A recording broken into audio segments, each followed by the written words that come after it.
This month, we are focusing on data literacy, management, and representation. So I'm going to just show you how to use one of the applications we have available to us already through our Google Apps, and it's called Google Forms. And I'm going to show you how you can turn one of those forms into a quiz and have it self-score so you can have quick access to results. So if you don't know where Google Forms is located, I'm going to open up a new tab. And I go to my waffle where your Google Apps are, and you'll find the purple button. And so that is your Forms app. And once it opens up, you can see that you already have a lot of pre-made templates for you. You can just do blank form if you want to use it just for data collection in another way. So you'll open up a blank quiz. When I went ahead and started creating my quiz, you can notice that you can click up on the top left and make a quick name for whatever this content was going to cover. And you can place it wherever your heart desires in your Google Drive. You're going to give it a title of whatever you want the students to see. But you'll go under this cute little artsy button up here where you can customize your theme, go through all the different pictures, images, make it pretty. So I'm titling this Show What You Know. And then I'm going to, since I'm going to push it out to my students, I'm going to put some information on there, make it short and simple for them to understand, read each question, and select the best answer choice. Simple as that. So let's talk about the setting. I'm making mine a quiz, so I'm going to make sure that tab is selected. And then I can identify how I want my kids to see their grades, if I want it immediately after they hit submit, or if I want it later, because if there is, for some reason, a short response or something, and I want to verify my kids understood the content, I can click that. You can click lock mode just so the kids can't access other tabs. And then you can identify also what the kids have access to, whether you want them to see their missed questions, see the correct answers, and see the point values. It's really up to you.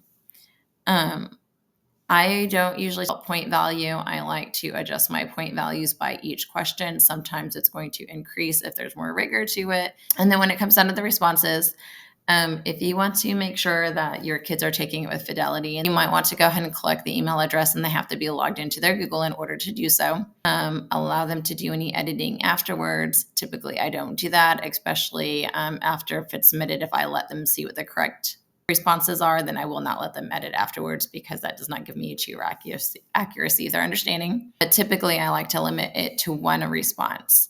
And there's some more settings you can look through, but those are your main ones. So looking back at the questions, I put 4 in just so you can see the type of collection you're going to get. As you saw in the settings, it can automatically collect their email address. And I know our kids' email addresses can be a little interesting. So for the sake of my own sanity, I make my first question know, what is your name? And I make it a short answer.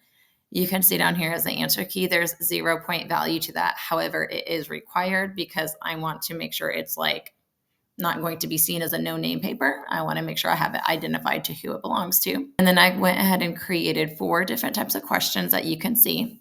So for example, this one, what is the sum of 23 and 56? And so if I click on this specific question, I have it so that the short answer text, they simply just put the value, 79.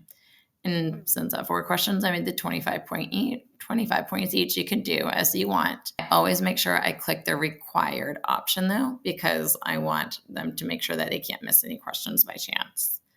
If I wanted to make this multiple choice, you can always change the type of question response you're going to get by clicking over there. And then you have your options, but I have a variation for you to see how they all look. This question is clearly a multiple choice question where there's only one correct answer. This one is it's one of those you can select all of them. So do some editing. It's a live document. So that's the great thing, is it changes as you change it. It doesn't matter if you've already pushed it out or not. So I can select all of the numbers that are odd. And so my answer response would be a checkbox there. And again, make it required. And then you can also upload images. So if I wanted to upload an image, for example, image button, if you have your own, you can upload. You can do Google Images and click on it to upload. That's what I did right here when I wanted to find an array of a real life situation. I just typed in array of windows, and this is what popped up. And so they're going to have to select which multiplication number sentence matches that.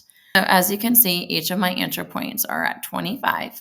And so therefore the total points is 100. So going back to looking at the data, I'm going to show you one I've had in the past already with my students. So this was all about even or odd. Kids had to simply identify numbers as even or odd, using the sums as even or odd, and all the things.